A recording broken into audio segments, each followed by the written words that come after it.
Good morning, everyone. And today's topic is chapter 29. And the, the title of the topic is Asking God to Help You Influence Other People. Okay, I've mentioned to you guys about how God loves us and whatever you wish for, your desire for, everything is unlimited, and He is able to give that to you. And there are times that in an instant, if you pray, you will get it. But there is sometimes that it's a no. It's because He loves you, and He will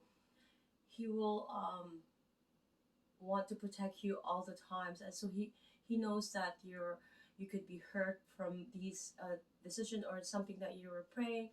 And sometimes He says maybe or wait, right?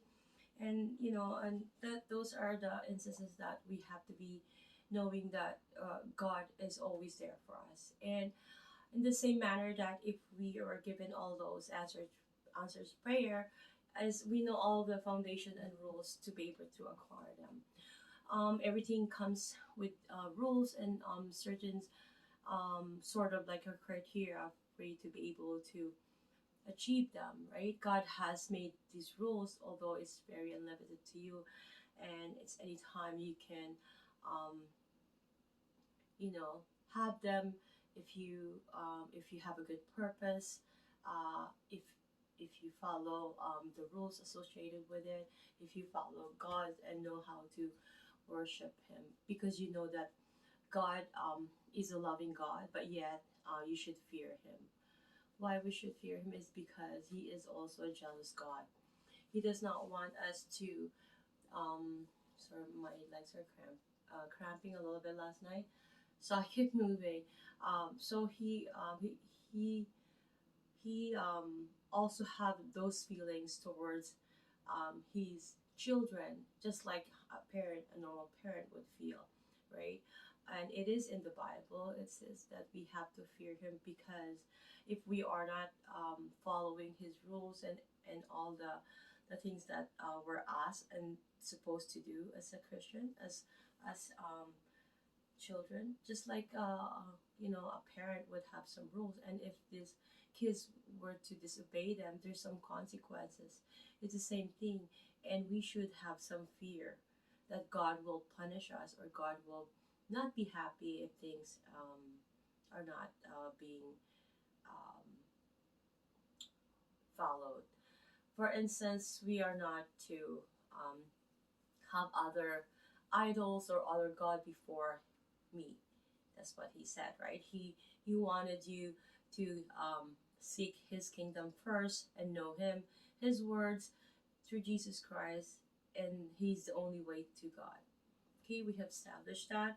So therefore, we need to be able to just focus on God and not on other things. And when He mentioned do not idolize, meaning this is not what the Roman Catholic. This heart here is my symbol of the Roman Catholicism. I'm not done with this tattoo yet.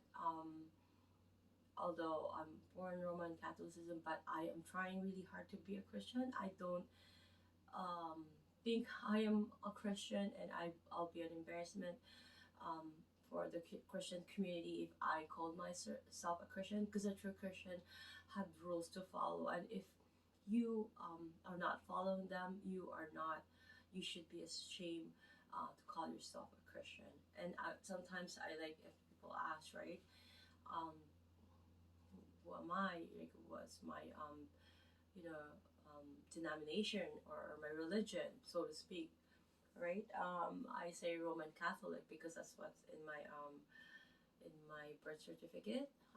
But this heart here is more so of that faith, because um, I'm not gonna get into that. I'll do another video with regards to that. But this is more so of that, and um, a lot of Catholic has to like you know how do you call it, defend themselves with regards to, because there's a lot of it's a lot of images of or in the Roman Catholic Catholicism or the Roman Catholic churches, right? That's just the norm, and some people find that very creepy or very, but it's just a symbol. Don't you have your kids' photo in your home? Why can't God's home have a photo as well? That was the battle. That's what we would tell people, right? But the real idolism that the Bible is referring is that when God doesn't like when we're focused on things other than Him. Like you're putting more focus on, it's really hard to because the most focus in life that we have is our children, right? Even that, even if he loves your children, he doesn't want you to do that. He wants you to focus more on him. I'm using children because children is the hardest to not put focus on, right? We all know that. But let's say, I'm going to use an example. Let's say um, um, a person who's so desire to become popular, or a person is so focused on this person because he has a crush on her, and he's like so obsessed with that person, putting most of his attention to that. God does not like that, right? God wants you to put attention on him first. We have that seek ye first. I'm not, I don't know, I have to search first, do my research if I'm allowed to use the Bible, because I'm trying to be a Christian, but I wanted to learn the Bible and document it too, and put it out there so that maybe somebody could learn with me, right? And I would love to do that. I just need to know, because as a person who's trying to be Christian, I'm trying to be careful of things that I say, things that I was not really careful before. Even in words, right, in our actions, and just like the topic that I'm about to talk about is, this will be an intro, and I'll get to it for another video. Is that Jesus has influenced people without condemning them, without when people came to him for help, or when cruel people told him about the sin of this person. Like, he didn't condemn, he didn't, all he said was sin no more, because he knows, like, God doesn't want us to be like, even if my children made mistake, I don't tell them, "Oh, I told you not," because there's no point of doing that. uh, that person is smart enough, and this is what problem about family, and I know this, my family does that, and I know a lot of family that does that, because I talk to people, because I do a lot of searching and researching before I would start this. Although I'm referring to the book, these are all my experiences and my own research on people and how they counter reacted with life, how based on their experiences, they could be able to relate or talk about these things in very, very truthful, not edited way, so to speak. And this is what I wanted to share. Okay, God wants us to not waste our time focusing on so many things, worldly things. Perhaps, you know, like so many things to focus on, right? And that's what the demon wants. He's looking. As soon as you wake up, you're a target, right? Or even if you're sleeping, you could be a target from his devouring. He's like a lion trying to look for someone he could devour, he could pull away. And Jesus' aim is not to condemn these people, even if they have sinned, because it's really, really normal to sin in this world. There's so many temptations. That's why I mentioned those worldly, but you have to have control as a person, and especially me, as I'm trying to be a Christian, and I hope to accomplish. I thought I'm gonna accomplish this and this year, but perhaps next year I'm gonna pray on it. I'll ask God what He wants me to do. Therefore, right now I'm just doing my job. I don't have a job, so I can't do help anyways in any way. So this is my service perhaps that whatever I know, I could be able to share. And I'm using a guide also that I could remember this book too and relearn what I have read before. Because trust me, when I reread it, it could give a different meaning, depending on your age. Just like the Bible, when I know I didn't really read the Bible like from in depth. It's like just um, and I didn't have that routine, and I wanted to have a routine of just as if reading the Bible is breathing, right?